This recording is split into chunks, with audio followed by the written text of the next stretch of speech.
Mga katrops, welcome back ulit sa aking channel, Sports Rock PH. At ngayon nga ay pag-uusapan natin ang balitang grabe nga na pong impact ni OG Anunoby sa New York Knicks. Pag-uusapan na rin nga natin dito sa ating panibagong video, ang preview ng laro ng Los Angeles Lakers at Golden State Warriors.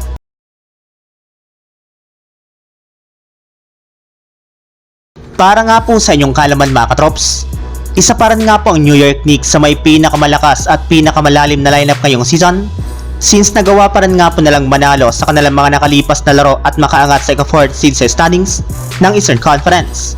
Meron para naman nga po silang mga manlalaro na nagkaroon ng napakalaking impact sa kanilang team, kagaya na lamang ni OG Anunoby na bukod sa pagtatala niya sa New York Knicks ng 15.3 points at 4.9 rebounds per game sa kanyang 48.9% shooting, ay nagkaroon rin naman nga po sila ng record na 15 wins at 2 losses sa tuwing naglalaro ito sa kanilang lineup ngayong season. Kaya ganyan na lamang nga po kahalaga ngayon ng isang OG Anunoby sa Knicks, meaning dapat nga po talaga nilang gawin ang lahat ng kanilang makakaya upang mapanatiling healthy ang pangangatawan nito.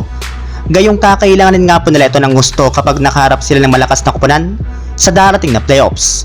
Samantala, pumunta naman tayo sa ating sunod na pag-uusapan sa preview ng laro ng Los Angeles Lakers at Golden State Warriors. Para nga po sa inyong kalaman mga katrops, bukas na nga po gaganapin ang pangatlong paghaharap ngayong regular season ng Lakers at Warriors na nag-aagawan na rin naman sa ika-9 na pwesto sa standings ng Western Conference. Pero ang pagkakaiba lamang nga po ngayon ay gaganapin na rin naman nga po ito sa loob mismo ng home court ng Lakers na Crypto.com Arena. Yes, ang Lakers naman nga po ang may hawak ng advantage ng kanilang magiging bakbakan.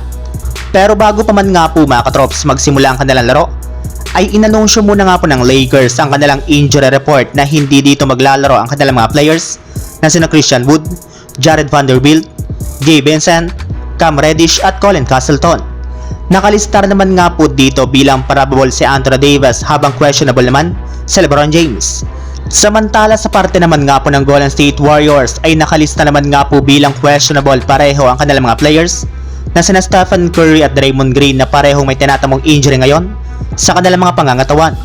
Sa madaling salita, may posibilidad para naman nga po na hindi dito maglaro ang superstar ng Warriors na si Stephen Curry, since papakiramdaman muna nga po nito ang kanyang nadaling ankle kung kakayanin nga po niyang maglaro sa kanilang game laban sa Los Angeles Lakers. So yun lang mga katrops, ang handog kong story ngayong araw.